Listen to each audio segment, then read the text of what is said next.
poucas palavras. Um olhar sobre o mundo, a vida e a sociedade, à luz da Palavra de Deus, com Augustus Nicodemos. Começa agora mais um programa Em Poucas Palavras, o nosso programa diário aqui nesta emissora e também através dos podcasts que você acessa diariamente, tem acesso para, inclusive, compartilhar com outros amigos. Estamos começando essa edição comigo, o nosso comentarista, âncora do programa, pastor Augustus Nicodemos. Olá, Natsa. Olá, querido ouvinte. É com gratidão a Deus que nós retornamos com esse programa na expectativa de que ele seja usado por Deus para tocar seu coração, responder suas dúvidas e edificar você e sua família. O site de notícias do mundo evangélico, Mídia Gospel, destacou que, abre aspas, por causa do campeonato de lutas conhecido como UFC ou MMA, é um esporte que tem atraído milhões de fãs no mundo todo e, consequentemente, no Brasil, considerado por muitos como um esporte violento. O MMA, segundo o site, tem sido usado por diversas igrejas como forma de atrair jovens para os seus templos. Aqui eu fecho aspas. Por conta disso, o ouvinte internauta Pablo Wilhelms pergunta: em nome da evangelização, é válida esse tipo de iniciativa? E mais, o cristão pode assistir lutas de MMA, se satisfazer com isso, artes marciais mistas, né, que é a tradução livre aí do MMA, ou popularmente conhecido como vale tudo, ou ser um lutador dessa modalidade, não é contraditório com os valores cristãos? É sobre a dúvida do Pablo e de outros ouvintes com a mesma incerteza que o nosso programa quer dedicar alguns minutos hoje. Pastor Augusto, como é que podemos resolver essa questão abordada pelo Pablo em relação aos esportes de luta, né, especialmente no que diz respeito ao UFC, por exemplo? Ou seja, vale tudo se o objetivo for pregar a Cristo? Eu vou começar dizendo que eu pessoalmente não aprecio esse tipo de programa de esporte. Eu acho que é violento demais, promove a violência, é diferente, num certo sentido, dos filmes, não é? Onde a gente sabe que são atores, ninguém está se machucando de verdade. Uhum. Então, eu tenho muita dificuldade com isso. Mas a minha preocupação maior é o fato de que isso vem sendo adotado, campeonatos ou eventos desse, vêm sendo adotados por igrejas para promoção de público, né? Ou seja, para atrair jovens para as suas igrejas. Quando eu ouvi essa notícia, Nathan, eu fiquei pensando nos dias em que eu era seminarista e que evangelizava lá na cidade de Olinda, em Pernambuco, em bairros que eram famosos pelo alto índice de jovens e de drogas, né? Eu costumava, pode até parecer estranho para você, mas eu costumava promover encontros com músicas e reunir os jovens em praça, realizar acampamento e eventos onde sempre tinha pregação da palavra e evangelização. E aí a gente se deparava com um problema. Onde congregar, arrebanhar aqueles jovens que se convertiam nesses eventos? Porque muitos deles, atraídos pela palavra, pela música, eles tomavam a decisão por Cristo. Eles estranhavam demais as igrejas tradicionais, né, para onde nós os enviávamos. E os membros dessas igrejas também estranhavam, né, pela maneira de eles se vestirem, tatuagem, brinquinho, eram cabeludos. E a gente ficava diante de duas alternativas. A primeira, que foi uma que a gente nunca quis, de abrir uma igreja diferente para abrigar esses jovens. A segunda, que acabou não funcionando também, era convencer os pastores das igrejas tradicionais a se adaptarem ou criarem espaço em suas igrejas para receber esses jovens, né? Uma espécie de anticâmara preparatória para o ingresso na igreja, né? Várias das igrejas tradicionais, diante das rápidas e profundas mudanças culturais que aconteceram na década de 80 e 90, elas preferiram ficar na zona do conforto cultural e se fecharam para um mínimo de abertura, não é? Eu creio que algumas adaptações culturais poderiam ter sido feitas na época, né, para receber aquelas novas gerações sem comprometer as doutrinas da graça, o culto a Deus e o bom andamento das igrejas. Aí quando eu vejo notícias como essa daí, que você acabou de ler, eu percebo que criar novas igrejas fundamentadas em cima dos pressupostos, costumes e práticas de uma geração, como, por exemplo, aquele movimento de igrejas emergentes nos Estados Unidos, né, e as similares aqui no Brasil, isso acaba levando ao que nós estamos vendo, como estas denominações tendo que promover sempre novidade, luta livre, enfim, para atrair os jovens e mantê-los na comunidade, né? Por outro lado, eu lamento que as igrejas tradicionais, históricas, elas têm tido dificuldade em fazer adaptações mínimas que possam tornar mais fácil o ingresso dessa geração em suas fileiras. Como, por exemplo, música contemporânea de boa qualidade, teologicamente sadia, liturgias centradas em Deus, mas que ao mesmo tempo engajam o povo em adoração e reflexão.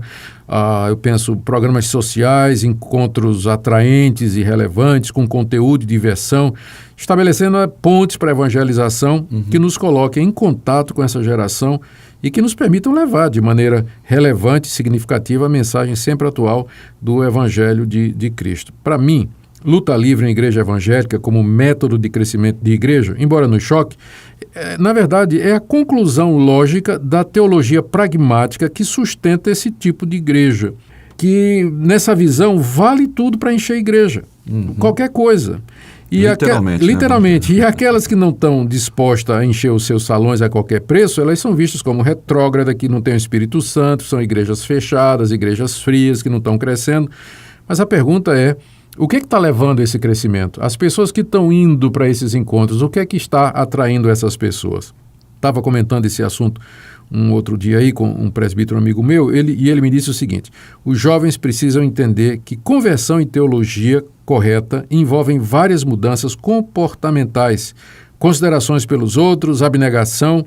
Estou lendo o e-mail dele aqui, para não forçar os direitos ou estilos de vida sobre os outros, ou seja, nem toda tradição é careta, muitas coisas têm razão de ser. Uma igreja que se estruture só para jovens ou para abrigar um determinado tipo de cultura, se ela tiver a teologia correta, cedo vai verificar a necessidade de estar ministrando a famílias, a ter departamento infantil, presbítero, diácono, etc, etc, etc, etc. Então, à medida que igrejas como essas, né? Eu fico pensando, igrejas que se organizam para atrair jovens, igrejas que são fundadas em cima dos desejos e do pensamento de uma determinada geração. À medida que essas igrejas vão envelhecendo, Natsan, os jovens vão constituindo família, vão ter filhos e envelhecer, eles vão ter que se adaptar outra vez para não perder o rebanho, né? E lá virão as reuniões de casais, cursos sobre família, encontro de terceira idade, reunião de senhoras, é inevitável isso aí. Então, essa síndrome de Peter Pan, né, dessas igrejas, cedo vai esbarrar na realidade inexorável do envelhecimento. Eu lamento pelas duas coisas, né? Primeiro, pela baixaria a que determinados segmentos considerados evangélicos, pela mídia, chegou para encher os templos, que para mim isso é baixaria mesmo. E segundo, pela aparente incapacidade de uma parte das igrejas históricas de se comunicar de maneira mais relevante com a atual geração jovem e recebê-la em suas comunidades sem jamais comprometer ou diluir a boa doutrina e prática do Evangelho. Paulo, quando escreve lá em 1 Coríntios 9, 21, 22, por exemplo, se não me engano, fiz-me fraco para com os fracos, com o fim de ganhar os fracos, fiz-me tudo para com todos, com o fim de, por todos os modos, salvar alguns. Ele diz no versículo 23 do capítulo 9, tudo faço por causa do Evangelho, com o fim de me tornar cooperador com ele.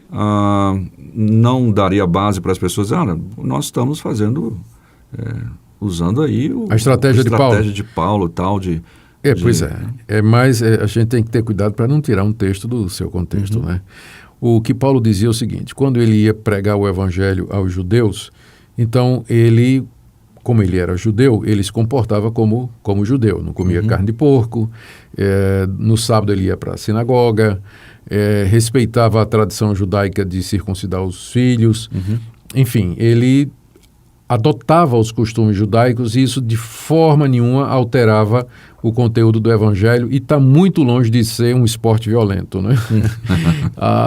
Quando ele estava entre os gentios, entre os não-judeus, como ele já havia sido salvo pela graça, entendeu que a lei tinha um papel transitório e que já havia se cumprido em Cristo, ele se sentia à vontade para comer todo tipo de comida, se sentar com os não-judeus, enfim, viver como um não-judeu. Agora, essa liberdade que Paulo tinha nestas coisas está muito longe de você apelar para eventos dessa natureza que envolvem violência e outras coisas, esse tipo de competição, de você bater para vencer, enfim, é bem distinto, né? Para mim, isso que está sendo feito é apelação mesmo. É uma igreja que já esgotou os recursos que tinha, não tem mais o que fazer para encher. No caso, Pode encher de jovens, a igreja está cheia, mas não falar seriamente do evangelho para eles. Não tenha dúvida. Ok. Bem, está aí o assunto, né, que foi colocado para você, Pablo. Esperamos que você tenha ouvido aí o comentário do pastor Augustus e, tendo mais dúvidas, mantenha contato para que a gente possa continuar procurando trazer informações que sejam bíblicas, a base bíblica para que a gente tenha conclusões que sejam plausíveis, digamos assim. Nós vamos ouvir uma música e daqui a pouquinho a gente volta.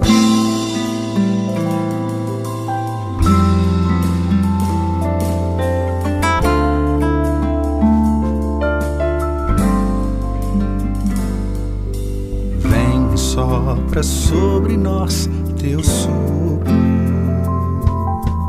reunidos neste ajuntamento. Honre e santifique este momento com a tua igreja que é teu povo. Faz teu rio de paz correr no meio destes que por fé vem bendizer-te e a uma voz oferecer-te seus louvores, súplicas e anseios. Tu és o Senhor de toda a glória, hoje e sempre como foste outrora. No correr da história, revelando teu amor, Deus bendito, Rei e Salvador.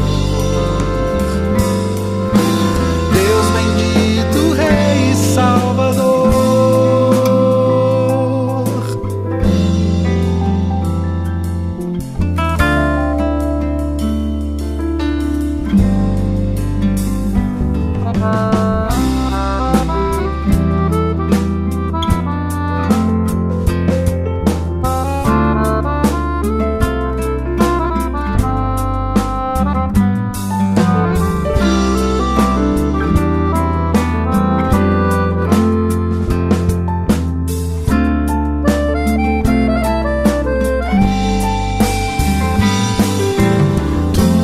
O Senhor de toda a glória,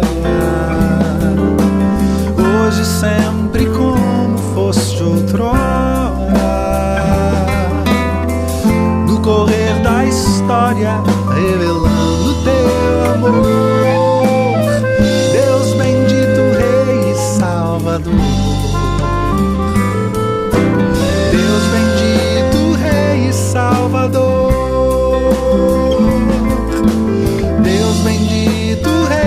Salvador,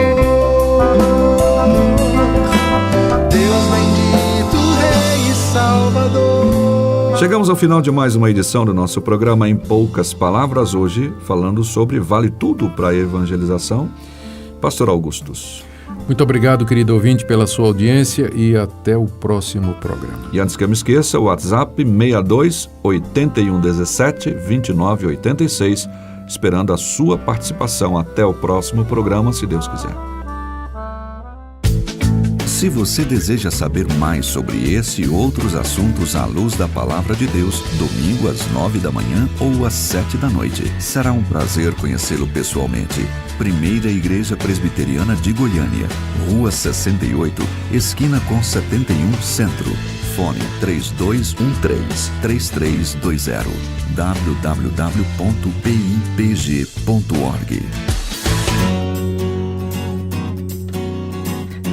Em poucas palavras.